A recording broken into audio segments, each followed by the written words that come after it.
విశాఖ మాజీ న్యూస్ కు స్వాగతం. నేను జ్యోతి. ముందుగా హెడ్లైన్స్ చూద్దాం. గంజాయిపై ఉక్కుపాదం మోపి మత్తు రహిత నగరంగా విశాఖను మార్చేందుకు సిద్ధం. Deputy superintendent of railway police Mohan Rao వెల్లడి.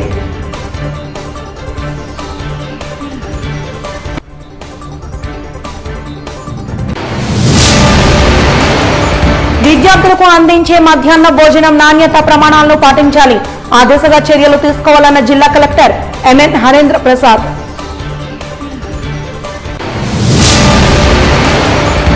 స్టాండింగ్ కమిటీ ఎన్నికల్లో కూటమి క్లీన్ స్వీప్. సంబరాలు చేసుకునే ఎమ్మెల్యే వంశీకృష్ణ వెలగపూడి. కౌంటింగ్ ప్రక్రియలో అక్రమాలు చోటు చేసుకున్నాయన్న వైసీపీ కార్పొరేటర్లు. ఇక వివరాల్లోకి వెళ్తే, గంజాయిపై ఉక్కుపాదం మోపుతామని, రవాణాను అరికట్టడంలో యాంటీ నార్కోటిక్ టీం చాలా చురుకుగా వ్యవహరిస్తోందని నగర ఆర్పీఎఫ్ పోలీసులు తెలిపారు. ఈ మేరకు విశాఖలో నిర్వహించిన విలేకరుల సమావేశంలో railway deputy superintendent of police Mohan Rao సంబంధిత వివరాలను వెల్లడించారు.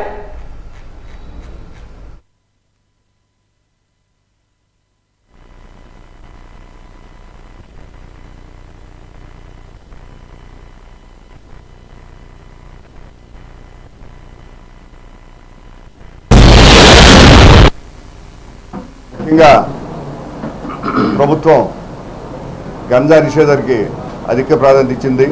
దీనికోసం రాష్ట్రంలో యాంటీ నార్కోటిక్స్ టాస్క్ ఫోర్స్ అనే ఒక ఫోర్స్ను కూడా ఏర్పాటు చేశారు. దానికి అధికారులు వేశారు, కొంతమంది స్టాఫ్ను కూడా అలర్ట్ చేశారు. అది త్వరలో ఫంక్షన్ అవుతుంది. అయితే మేము అంటే జీఆర్పీ మరియు ఆర్పీఎఫ్ కూడా ఈ గాంజా నిరోధానికి ప్రయత్నాలు చేస్తూ ఉన్నాము. అందులో భాగంగా ఆర్పీఎఫ్ మేము కలిసి ఈ సంవత్సరం ఈ 2024లో జనవరి నుంచి ఇప్పటి వరకు 134 గాంజా కేసులు పెట్టాము. సుమారు 2545 కేజీల గాంజాని సీజ్ చేసాము. ఇది మార్కెట్ ధర ప్రకారము సుమారు 1,27,00,000 రూపాయలు వాల్యూ. అంటే గాంజా కేసు ఒక కేజీకి 5,000 చొప్పున ఉంది కాబట్టి దాని ప్రకారం ఇది 1,27,00,000 వర్క్ చేసిన గాంజాని పట్టుకున్నాము. ఇక ఈ గాంజా మీద ఉక్కుపాదం మోపుతాము. ఇంకెక్కడి నుంచి గాంజా రాకుండా చూస్తాము. అయితే మేము పట్టుకున్న ఈ నిందితుల్ని మేము ఇంటరాగేట్ చేసినప్పుడు వాళ్ళందరూ మ్యాక్సిమం ఎక్కువ ఒరిస్సా నుంచి తీసుకొస్తూ చెప్పారు. మన రాష్ట్రం ఎక్కడ అది పండించిన ఆధారాలు కనిపించట్లేదు. ఎవరు కూడా మన రాష్ట్రం తీసుకురావట్లేదు. నిందితులు మన రాష్ట్రంలో ఉన్నారు కానీ ఎక్కువ దీన్ని తీసుకొచ్చేది మాత్రం ఒరిస్సా నుంచి తీసుకొస్తున్నారు. దానికోసమే మేము ఈరోజు ఇది పెట్టాము. సుమారు 177 మందిని అరెస్ట్ చేసి అందులో 11 మంది పిల్లలు కూడా ఉన్నారు, కొద్దిమంది లేడీస్ కూడా ఉన్నారండి. ఇంతవరకు మేము అరెస్ట్ చేసింది 177 పెద్దవాళ్ళు, 11 మంది పిల్లలు. వీళ్ళందరినీ అరెస్ట్ చేసి ఛార్జ్ షీట్ కూడా ఫైల్ చేస్తున్నాం. తర్వాత ఈ గంజాన్ని కూడా త్వరలో డిస్పోజల్ చేసేస్తాం. అంతా ఒరిస్సా నుంచి వస్తుంది. ఇలాంటి గాంజా కేసులు కొంతమంది ఇన్వాల్వ్ అయ్యి ఉన్నారు, ఆల్రెడీ కొంతమంది ఇన్వాల్వ్ అయ్యి ఉన్నారు. ఈరోజు కూడా ఒక అతను దొరికాడు.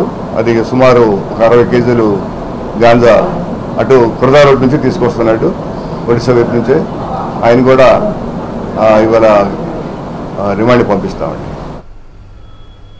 ఇదిలా ఉండగా రైల్వే స్టేషన్లో మహిళ పట్ల అసభ్యంగా ప్రవర్తించిన సుమంత్ మండల్ అనే వ్యక్తిని అదుపులోకి తీసుకున్నట్లు railway deputy superintendent of police Mohan Rao తెలిపారు. మహిళల పట్ల తప్పుగా ప్రవర్తించే వారిని ఉపేక్షించేది లేదని ఆయన స్పష్టం చేశారు.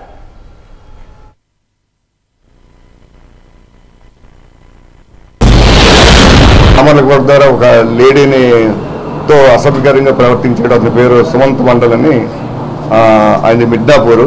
ఒక లేడీ పడుకుంటే ఆమె అసభ్యకరంగా ప్రవర్తించాడని చెప్పారు. వెంటనే అక్కడ ఎఫ్ఐఆర్ వేసి సామాన్లు కూడా జరిగింది కాబట్టి మేము అక్కడికి పంపించేస్తాం. అంటే ఆమె చెప్పింది కానీ వెంటనే ఆవిడ మరి ట్రావెల్ ఆపుకుంటా వెళ్ళిపోయినారు. మేము ఇప్పుడు రిపోర్ట్ తీసుకుని ఆవిడని ఫోన్లో కానీ అక్కడికి వెళ్ళి ఒక ఉమెన్ కానిస్టేబుల్ లేదా ఉమెన్ ఎస్ఐ గారిని వెళ్ళి ఆవిడ విచారణ చేస్తారు పద్ధతి ప్రకారం. ఇది బెంగళూరు హౌరా. ఆమె హౌరా వెళ్తారు. వెళ్ళిపోయారండి. ఆమె జర్నీ దేవత లేకుండా వెళ్ళిపోయారు. అవి ఆమె తర్వాత మేము ఒక ఉమెన్ ఎస్ఐ గారిని పంపించి ఎగ్జామ్ జీవీఎంసీ స్థాయి సంఘ ఎన్నికల ఫలితాలు కూటమికి అనుకూలంగా ఉంటాయంటూ దక్షిణ నియోజకవర్గ టీడీపీ ఇన్ఛార్జ్ సీతంరాజ్ సుధాకర్ తెలిపారు. స్థాయి సంఘ ఎన్నికల నేపథ్యంలో జీవీఎంసీ వద్ద ఆయన మీడియాతో మాట్లాడుతూ స్టాండింగ్ కమిటీ ఎన్నికల్లో 10కి 10 తాము కైవసం చేసుకునే అవకాశాలు మెండుగా ఉన్నాయని గెలుపు ధీమాను వ్యక్తం చేశారు.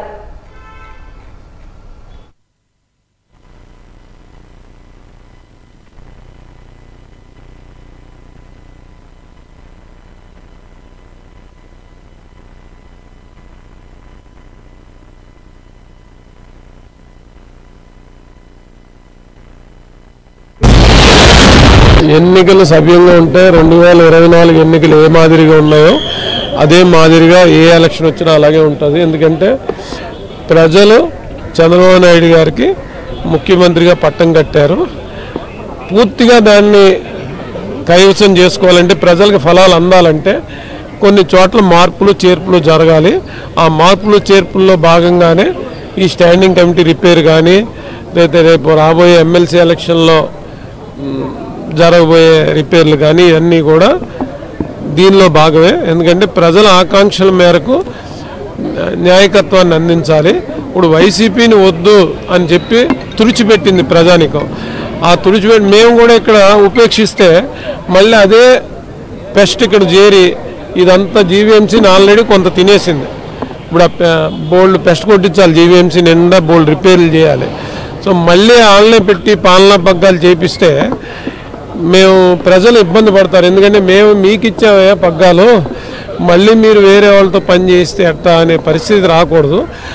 దానిలో భాగంగానే ఈరోజు ఈ స్టాండింగ్ కమిటీ 10కి 10 మేము కైవసం చేసుకోబోతున్నాం. రేపు ఎమ్మెల్సీ ఎలక్షన్లో కూడా అభ్యర్థిని నిర్ణయిస్తారు 2-3 రోజుల్లో అధినేత. దానికి అనుగుణంగానే అది కూడా మేము కైవసం చేసుకుంటున్నాం, అత్యంత సునాయాసంగా కైవసం చేస్తాం. దాడి అనేది హిపోక్రసీ. అసలు ఏమి ఉన్నది లేనట్టు లేనిది ఉన్నట్టు చెప్పడమే జగన్మోహన్ రెడ్డి గారి యొక్క నైజం. 2014 to 19 కూడా సవాల్ ఎక్కడుంటే అక్కడికి వెళ్ళిపోయి ఏదేదో దాన్ని సృష్టించి ఆయన సక్సెస్ అయ్యాడు. ఇప్పుడు కూడా అదే బాండ్ని ఎన్నుకుంటే ప్రజలు నమ్ముతారనేది. ఇప్పుడు 36 మంది చనిపోయారన్నారు. ఆ పేర్లు ఇవ్వమని ఇప్పుడు దాకా చాలామంది మా లీడర్లు అడిగారు, ఇంక్లూడింగ్ హోమ్ మినిస్టర్ కూడా అడిగారు చర్యలు తీసుకుంటామని. ఎవరికి ఆ పేర్లు ఇవ్వలేదు. అందువల్ల ఇలాంటి కపటమైన మాటలు, ఇలాంటి తాలూకా చర్యలు ప్రజలు ఎవరు నమ్మరు. అన్ని డ్యూరింగ్ ప్రాసెస్. ఇప్పుడు మనం అనుకున్న స్టాండింగ్ కమిటీ ఇంత దాకా వస్తుందని వచ్చింది, అన్నీ ఆ స్థాయికి వచ్చేటప్పటికి అన్నీ వస్తాయి. మేరకు చిన్న రిపేర్ చట్టం చేయాలా, చట్టం ప్రకారం ఏం చేయాలో చేసి అది కూడా డెఫినెట్గా మారుతుంది. ఎన్ని నెలలు అనేది అధిష్టానం నిర్ణయిస్తుంది. బట్ డెఫినెట్గా మేయర్ తెలుగుదేశం పార్టీ భుజస్కంధాలపై ఉంది. అంటే ఓటు బ్యాంక్ ఎక్కువ ఉందనేది మన యొక్క తాలూకా క్రియేషను. మనం అది అందరూ చెప్తే 10 మంది చెబితే అదే నిజం అనుకుంటున్నాం, కానీ కాదు. During election before, after election చాలామంది ఆ ప్రాసెస్లో మా దగ్గర జాయిన్ అయ్యారు. 8 మంది 10 మంది ఎంపీటీసీలు, 7 మంది 8 మంది కౌన్సిలర్లు, కార్పొరేటర్లు, జెడ్పీటీసీలు అందరూ జాయిన్ అయ్యారు. 130-140 మంది ఆల్రెడీ జాయిన్ అయ్యారు. మా ఫిగర్ 350 దాటి ఉంది ఆల్రెడీ. వాళ్ళు అనుకున్నట్టు ఇప్పుడు గవర్నమెంట్ ఆఫ్ ఏపీ ఈసీ ఏమిచ్చిందంటే 215 మా గుర్తుపై గెలిచిన వాళ్ళదే ఇచ్చింది. కానీ మా దగ్గర జాయిన్ అయిన వాళ్ళు వాళ్ళ తాలూకా నడవడి, వాళ్ళ తాలూకా ప్రవర్తన నచ్చని వాళ్ళు ఎలక్షన్లో చాలామంది జాయిన్ అయ్యారు. మొన్న మేము మీటింగ్ కూడా పెట్టుకుంటే ఎవరెవరు ఎంతమంది జాయిన్ అయ్యారు మనకి డ్యూరింగ్ ఎలక్షన్ అనేది మేము బేరీ వేసుకుంటే దానిలో భాగంగా 350 మాది దాటుతుంది. ఇంక మాకు విజయానికి చాలా దగ్గరలో ఉన్నాం. 800లో సగం, 840లో సగం కావాలి. 430, 420 మాది 350, 360 దాటి సాంకేతికంగా ఆల్రెడీ ఎప్పుడూ జాయిన్ అయ్యారు. రీసెంట్గా కూడా జాయినింగ్లు జరుగుతున్నాయి. నేను వంశీకృష్ణ శ్రీనివాస్ జాయిన్ చేశాడు జనసేనలో. మేము కూడా కొంతమందిని ఈ మధ్య ఎన్టీఆర్ భవన్లో జాయిన్ చేసాం. అనకాపల్లిలో జాయిన్ అవుతున్నాయి. ఎక్కడ పడితే అక్కడ జాయినింగ్స్ జరుగుతున్నాయి. సో ఇవన్నీ బేరీ చేసుకుని చాలా నల్లేరిపోయిన నడకలో ఎమ్మెల్సీ ఎలక్షన్ క్యాండిడేట్ ఎవరైనా కానీ అధిష్టానం ఎవరు నిర్ణయిస్తే వాళ్ళు ఖచ్చితంగా విజయ తీరాలకు చేరుస్తాం కదా. రాజకీయాల్లో ఉన్నప్పుడు చేతులు ఎత్తేస్తే కేడర్ కూడా చేతులు ఎత్తేస్తుంది. ఆయనకి పార్టీ ఉండదు, ప్రముఖ మహత్తలా అయిపోతాడు. అక్కడ అస్సాం గణ పరిషత్ లాగా ఇప్పుడే అయిపోతాడు. ఆయన 10 ఏళ్ళ తర్వాత అయ్యాడు అధికారం కోల్పోయాక. ఈయన ఇప్పుడే అయిపోతాడు 5 ఏళ్ళ తర్వాత. ప్రతిపక్ష హోదా ఇప్పుడే లేదు, ఇంకా తర్వాత సింగిల్ డిజిట్ ఎవరో షేరింగ్కి వెళ్తారు, అలయన్స్ పార్ట్నర్ ఒక 5 సీట్లు 10 సీట్లు ఇస్తాడు. ఆ పరిస్థితి తెచ్చుకోకూడదని అలా గాంభీకాలు పలకాలి. మీరున్నా అదే పలకాలి, నేనున్నా అదే పలకాలి. మన ధర్మం, అది స్వధర్మం. రాష్ట్రంలో జరిగే జాతీయ జెండా ఆవిష్కరణ, అమ్మ పేరుతో చెట్టు కార్యక్రమాలను పార్టీ శ్రేణులు విజయవంతం చేయాలని బీజేపీ ఎస్సీ మోర్చా రాష్ట్ర అధ్యక్షులు దేవానంద్ పేర్కొన్నారు. విశాఖ లాసెన్స్బే కాలనీలో గల బీజేపీ కార్యాలయంలో బుధవారం జరిగిన BJP SC Morcha Uttarandhra zonal సమావేశంలో ఆయన మాట్లాడారు. దేశవ్యాప్తంగా ప్రతి ఇంటి మీద జాతీయ జెండా ఆవిష్కరణలో భాగంగానే రాష్ట్రంలో 25 పార్లమెంట్, 175 అసెంబ్లీ స్థానాల్లో అమ్మ పేరుతో చెట్టు నాటే కార్యక్రమాలను నిర్వహిస్తామన్నారు. ప్రధాని మోడీ పథకాలు ప్రజల వద్దకు రాష్ట్రంలో గత వైసీపీ ప్రభుత్వ పాలకులు కేంద్ర ప్రభుత్వ నిధులు మళ్లించి అభివృద్ధిని వెనక్కి నెట్టేశారన్నారు. గతంలో విశాఖలో డాక్టర్ సుధాకర్ను దోషిగా చూపించి చంపిన ఘనత మాజీ సీఎం జగన్దేనన్నారు. ఉద్యోగులకు హెచ్చరికలను జారీ చేశారు.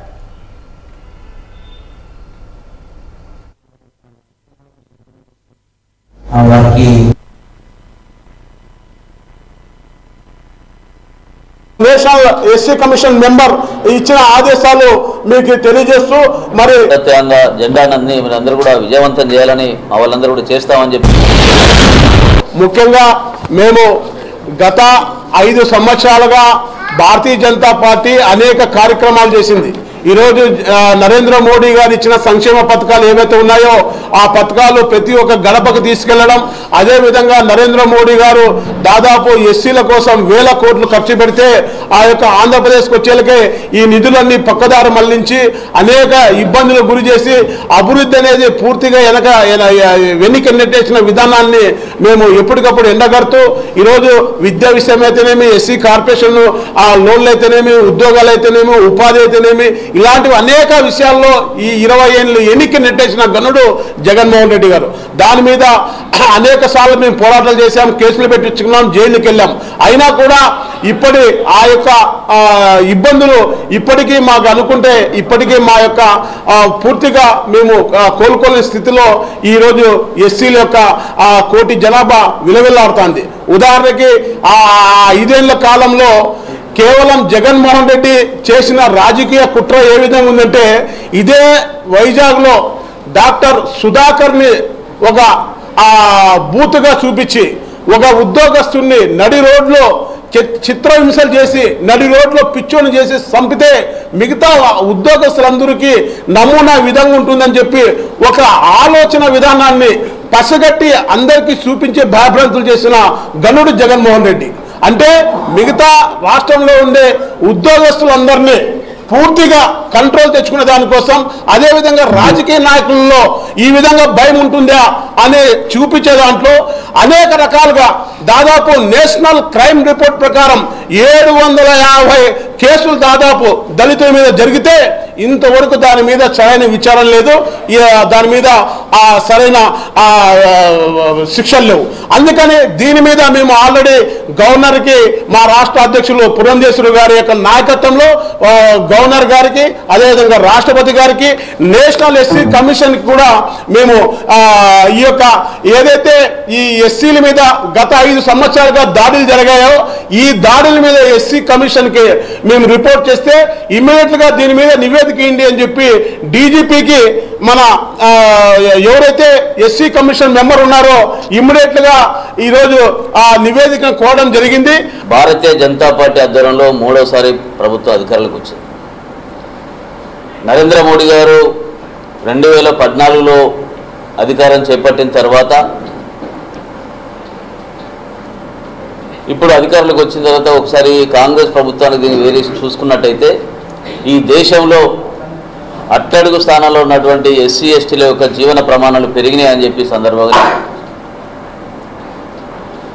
అనేక రంగాల్లో కేవలము ఉద్యోగాల కోసము కార్యాలయం చుట్టూ అప్లికేషన్ పట్టుకోవడం కాదు, మీరే ఉద్యోగాలు కల్పించే స్థాయికి వెళ్ళాలనే ఆలోచనతోటి నరేంద్ర మోడీ గారు అధికారులకు రాగానే చేసిన మొట్టమొదటి పని స్టాండప్ ఇండియా కానివ్వండి, లేదా బ్యాంకుల ప్రతి బ్యాంకు నుండి ప్రతి ఏటా ఒకరికి పారిశ్రామికవేత్తగా లోన్ ఇవ్వాలని చెప్పి ఖచ్చితంగా ఆదేశాలు జారీ చేసి అమలు చేస్తున్న ప్రభుత్వం నరేంద్ర మోడీ గారి ప్రభుత్వం. తద్వారా దేశంలో ఉన్నటువంటి 1,25,000 బ్రాంచీలు, వివిధ బ్యాంకుల బ్రాంచీల ద్వారా ప్రతి ఏటా 1,25,000 మంది పారిశ్రామికవేత్తలుగా దళితులు కానీ, గిరిజనులు కానీ, సోదరిమణులు వాళ్ళు పారిశ్రామికవేత్తలు మారారు. వారు మారడంతో పాటు ఆర్థిక స్వావలంబన పొందడమే కాకుండా 50 మందికి 100 మందికి కూడా వాళ్ళు ఉపాధి కల్పించి ఉద్యోగాలు ఇచ్చే స్థాయికి వచ్చారనేది మనం ఆలోచించాం. అదేవిధంగా పేదరికంలో ఉన్నటువంటి దాదాపు 25 కోట్ల మంది పేద ప్రజలందరినీ కూడా బీపీఎల్ నుంచి పైకి తీసుకొచ్చిన ఘనత నరేంద్ర మోడీ గారి యొక్క ఆలోచన విధాలు, వారి పథకాలని చెప్పగలరు. ఇది భారతీయ జనతా పార్టీ కార్యకర్తగా నేను చెప్పడం కాదు, ఐక్యరాజ్య సమితి డిక్లేర్ చేసింది. 25 కోట్ల మంది పేదలందరూ కూడా ఆ పేదరికాన్ని జయించారు, అది ఈ పథకాల వల్లనే వచ్చిందని చెప్పి మనం ప్రకటించిన సంగతి కూడా ఒకసారి మేము తొందరగా. జిల్లాలో విద్యార్థులకు అందించే మధ్యాహ్న భోజనం నాణ్యత ప్రమాణాలను కలిగి ఉండాలని, ఆ దిశగా చర్యలు తీసుకోవాలని జిల్లా కలెక్టర్ ఎంఎన్ హరీంద్ర ప్రసాద్ అధికారులకు పిలుపునిచ్చారు. మధ్యాహ్న భోజనం కొరకు బడికి వచ్చే విద్యార్థులు చాలా మంది ఉన్నారని, ఇటువంటి పరిస్థితుల్లో పిల్లలు ఇష్టపడి తినేలా ఆహారం మరింత నాణ్యతను కలిగి ఉండాలని స్పష్టం చేశారు. డొక్కా సీతమ్మ మధ్యాహ్న బడి భోజన పథకం అమలుపై విద్యాశాఖ ఆధ్వర్యంలో జిల్లా స్థాయి స్టీరింగ్ పర్యవేక్షణ కమిటీ సమావేశం జిల్లా కలెక్టర్ అధ్యక్షతన కలెక్టర్ కార్యాలయ సమావేశ మందిరంలో జరిగింది. ఈ సందర్భంగా కలెక్టర్ మాట్లాడుతూ మధ్యాహ్న భోజన పథకం అమలు తీరును స్వయంగా పరిశీలించడం జరిగిందని తెలిపారు. వాటిలో రైస్ మినహా మిగిలిన మెనూ అంతా బాగుందని తెలియజేశారు. మధ్యాహ్న భోజనానికి ఉపయోగించే బియ్యం బాగోలేకపోతే వాటిని తిప్పి పంపాలని కలెక్టర్ సూచించారు.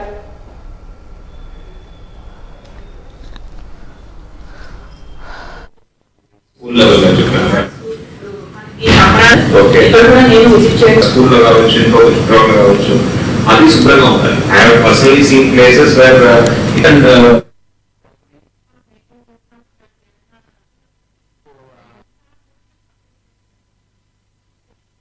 అదర్ టేస్ట్ వైజ్ అంటే కొద్దిగా ఉంటే కూడా largely it is good, hygiene wise it is good.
స్థానిక స్థాయి సంఘ కమిటీలు ఎన్నికలే అభివృద్ధికి కీలకమని కూటమి ఎమ్మెల్యే పంచకర్ల రమేష్ బాబు అన్నారు.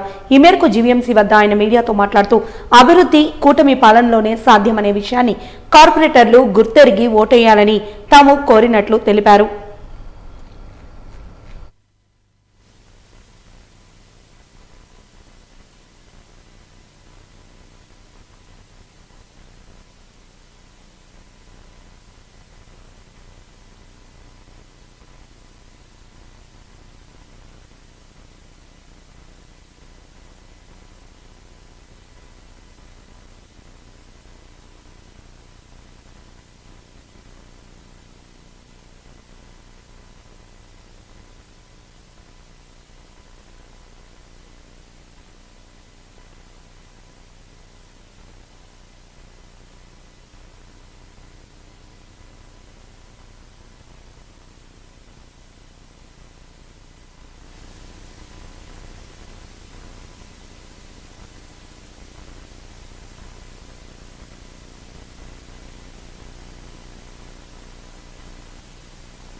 చాలా ప్రత్యేకం అండి.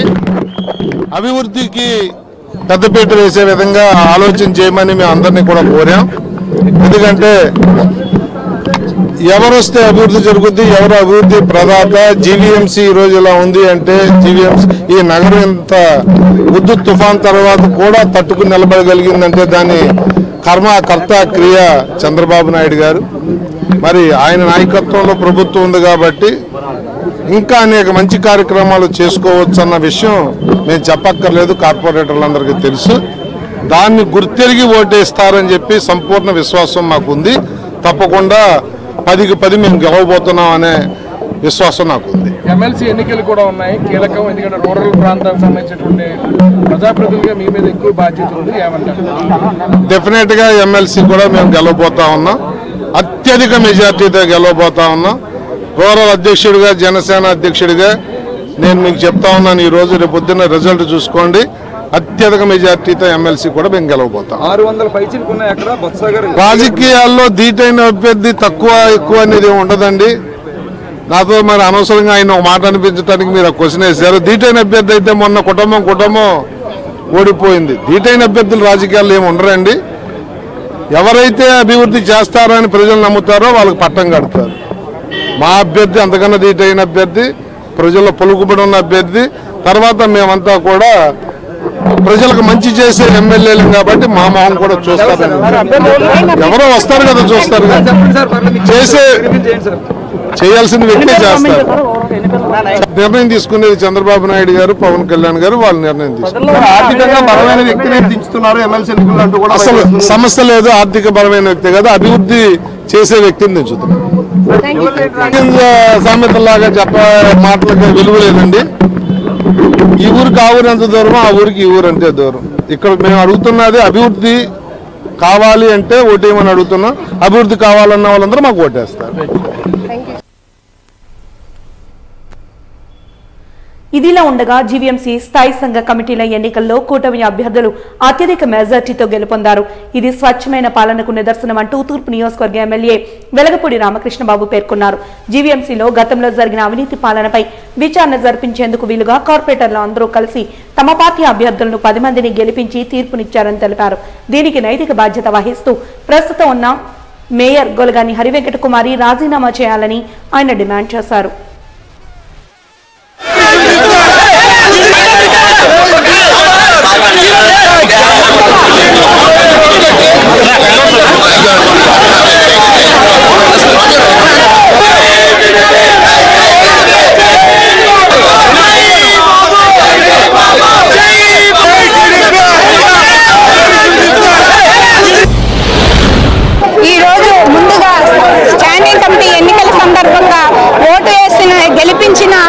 కార్పొరేటర్లందరికీ కూడా పేరు పేరున ధన్యవాదాలు తెలియజేసుకుంటున్నాను. భవిష్యత్తులో ఉమ్మడి నాయకత్వంలో ఎన్ఏడీ కూటమి ఆధ్వర్యంలో గెలిపించిన 10 మంది సభ్యులందరి సహకారంతో కార్పొరేషన్ అభివృద్ధికి మా సాయశక్తుల కృషి చేస్తామని, విశాఖపట్నం కార్పొరేషన్ ని ప్రగతి పదంలో నడిపించి అభివృద్ధి పనులకు మా సాయశక్తుల ప్రయత్నం చేస్తామని కోరుకుంటూ నాకు ఓటేసిన కార్పొరేటర్లందరికీ పేరు పేరున ధన్యవాదాలు తెలియజేసుకుంటున్నాను. రోజు ఎన్డీఏ కూటమి అభ్యర్థులు 10 మంది కూడా అత్యధిక మెజార్టీతో విజయం సాధించారు. విశాఖ నగరపాలక సంస్థలో టీడీఆర్ కుంభకోణాలు కానీ, భూ కుంభకోణాలు కానీ అనేక అవినీతి జరిగింది. అవన్నీ వెలికి తీయాలనే ఉద్దేశంతో కార్పొరేటర్లు అందరూ కూడా అత్యధిక మెజార్టీతో మా ఎన్డీఏ కూటమి 10 మందిని గెలిపించడం జరిగింది. త్వరలో మేయర్ పీఠం కూడా కైవసం చేసుకోవడం జరుగుతుంది. దయచేసి మేయర్ గారిని నేను రిక్వెస్ట్ చేసేది ఏంటంటే నైతిక బాధ్యత వహించి రాజీనామా చేస్తే బాగుంటుందని నా ఉద్దేశం. రేపు ఎమ్మెల్సీ ఎన్నికల్లో కూడా ఇదే రకంగా ఎన్డీఏ కూటమి అభ్యర్థి తప్పకుండా విజయం సాధిస్తాడు.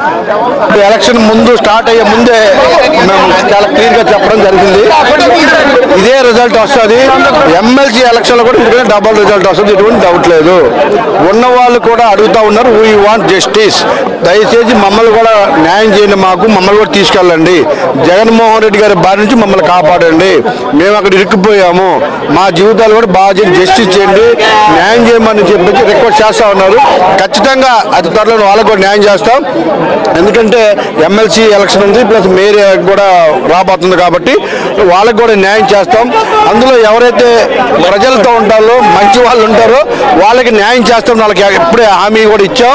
వీ వాంట్ జస్టిస్, మాకు న్యాయం చేయండి, ఖచ్చితంగా చేస్తున్నాం, ఎటువంటి డౌట్ లేదు. ఎలక్షన్ ఎలా ఉంటుందో మీ ముందు అడిగారు, వెళ్తున్నప్పుడు అదే చెప్పాం, అదే రిజల్ట్ వచ్చింది. ఎమ్మెల్సీ కూడా ఇంతకంటే డబుల్ రెట్టింపుగా ఉంటుందని మీకు తెలియజేస్తాం. ఇదిలా ఉండగా స్టాండింగ్ కమిటీ ఎన్నికల కౌంటింగ్ లో వివాదం నెలకొంది. కౌంటింగ్ ప్రక్రియలో అక్రమాలు చోటు చేసుకున్నాయని వైసీపీ కార్పొరేటర్లు అభ్యంతరం వ్యక్తం చేస్తూ నిరసన తెలిపారు. బ్యాలెట్ పేపర్ పై పెన్సిల్ తో గుర్తుపెట్టి ఇచ్చారని ఆక్షేపణ చేశారు. బ్యాలెట్ పై స్వాస్తిక్ తప్ప ఎలాంటి మార్క్స్ ఉండకూడదని వాదన ఉన్నప్పటికీ పెన్సిల్ మార్క్ ఉంటే ఇన్వాలిడ్ చేయాలని వాదన నిబంధనలకు విరుద్ధంగా ఓట్లు లెక్కించారంటూ దేనికైనా సిద్ధమంటూ వైఎస్ఆర్సీపీ కార్పొరేటర్లు తెలిపారు.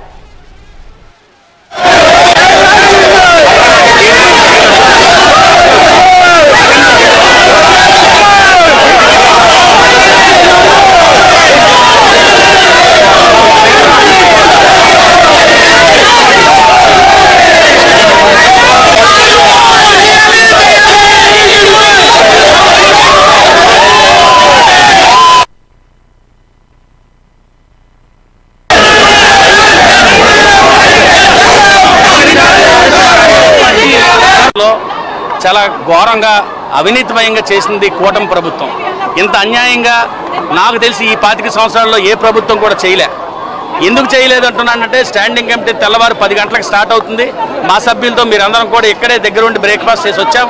వాళ్ళు 2 రోజులుగా రిసార్ట్లంట ముఖం పెట్టుకొని వాళ్ళు అనేక నజరానాలు ఏదేటో ఇచ్చుకొని పెన్సిల్లు ఇచ్చుకొని తీసుకొచ్చారు.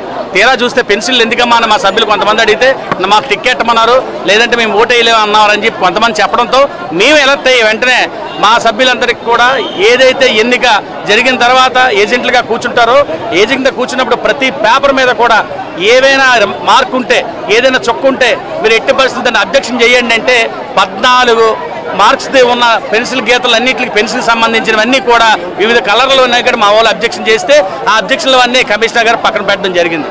మరి ఈ లోపు ఏం జరిగిందో, ఏం మాయ జరిగిందో, మరి మన చంద్రబాబు నాయుడు ఏం చెప్పాడో, లేదా పవన్ కళ్యాణ్ ఏం చెప్పాడో, మరి ఇక్కడ ఉన్న అధికార పెద్దలు ఏం చెప్పారో వెంటనే కమిషనర్లో మార్పు వచ్చింది. ఇమీడియట్గా వాళ్ళకి అనౌన్స్ చేసేస్తానని. మీరు ఎలా అనౌన్స్ చేస్తారని మేము వెళ్ళి ప్రశ్నించడం జరిగింది. మీరు ఎలా అనౌన్స్ చేస్తారంటే ఎవరు ఇందులో వేసారో ఓటు మాకు తెలియాలి కదా అంటాడు. అసలు సీక్రెట్ ఓటుకి ఎవరిని ఎలా తెలుస్తుందో మాకు అర్థం కావట్లే. కమిషన్ చెప్పిన లెక్క సీక్రెట్ ఓటు, అది సీక్రెట్ ఓటు అంటే 14 ఎప్పుడైనా ఏదైనా ఓటు ఇన్వాలిడ్ అయితే ఓటును పడేస్తారు తప్ప ఆయన ఎక్కడున్నాడో ఆ ఓటు వేసిన తీసుకొస్తారా? ఇదేం అన్యాయం అర్థం అవట్లేదు, కమిషనర్ లెక్క అర్థం అవట్లే. కాబట్టి దయచేసి ఇది అన్యాయంగా మొత్తం అపహాస్యం చేశారు ఈరోజు మొత్తం జీవీఎంసీ ఎలక్షన్కి సంబంధించిన కూటమి ప్రభుత్వం, కూటమి పెద్దలు, ముఖ్యమంత్రి దీనికి నైతికంగా ఆయన దీని మీద చేయవలసి ఉంది. అలాగే పవన్ కళ్యాణ్ ఇలాంటి ఇష్యూలో ఇలా కూటమి ప్రభుత్వాలు మీరు సపోర్ట్ చేయడం ఎంతవరకు సంబంధించిన మీరు చూసుకోవాలి. ఇక్కడ ఏదైతే కమిషనర్ ఉన్నారో మేము లీగల్గా వెళ్తాం, మేము దీని మీద లీగల్గా పోరాటం చేయడానికి సిద్ధంగా ఉన్నామని, ఇలాంటి పనులు ఎవరు కూడా చేయకూడదని రేపు పొద్దున్న నుంచి మేము చేయాలని చెప్పి దీనికి సంబంధించిన యాక్షన్ ప్లాన్ మా పెద్దలతో మాట్లాడి మేము లీగల్గా వెళ్ళడానికి మేము అందరం నిర్ణయించుకున్నాం. శ్రీ శ్రీ గోదా ఆండాల్ తిరునక్షత్రాన్ని పురస్కరించుకుని సాగర్ నగర్ లో గల శ్రీ సీతారామచంద్ర స్వామి ఆలయంలో ప్రత్యేక పంచామృతాభిషేకాలను నిర్వహించినట్లు ఆలయ పురోహితులు శ్రీనివాసమూర్తి రాఘవన్ తెలిపారు. ఈ సందర్భంగా ఆయన మాట్లాడుతూ అమ్మవారి కృపా కటాక్షాలు పొందేందుకు వీలుగా భక్తులందరికీ అన్ని సౌకర్యాలను ఏర్పాటు చేస్తూ ప్రత్యేక పూజా కార్యక్రమాలను నిర్వహించామని తెలిపారు. పూర్వ పాల్గొని నక్షత్రంలో అమ్మవారు జన్మించారని, తులసి వనంలో ఆమె జన్మించడంతో తులసి మాలలతో ప్రత్యేక పూజా కార్యక్రమాలను నిర్వహించినట్లు పేర్కొన్నారు.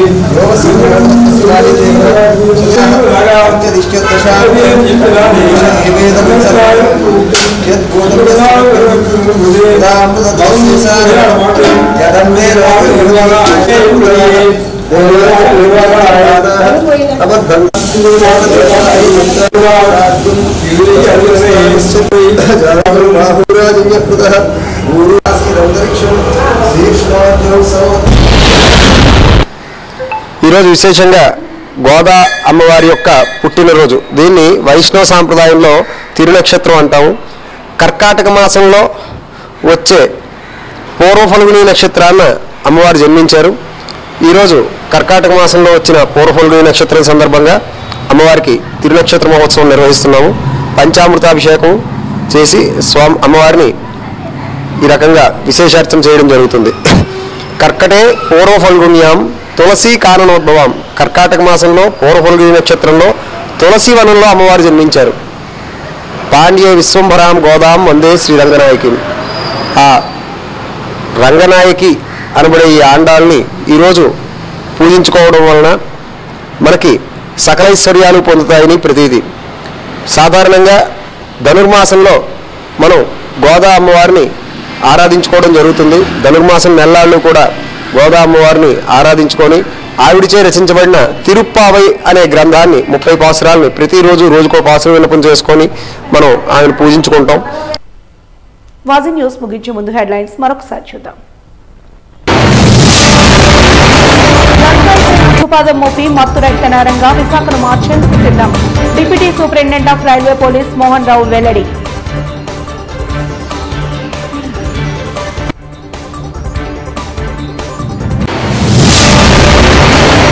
విద్యార్థులు స్పందించే మధ్యాహ్న భోజనం నాణ్యతా ప్రమాణాలను పాటించాలి. ఆ దిశగా చర్యలు తీసుకోవాలన్న జిల్లా collector M N Harendra Prasad.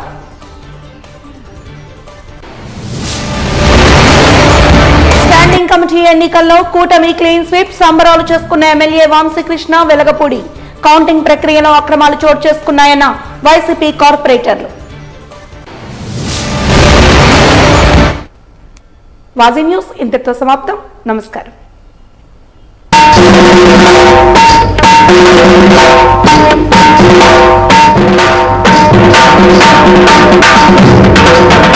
Thank you.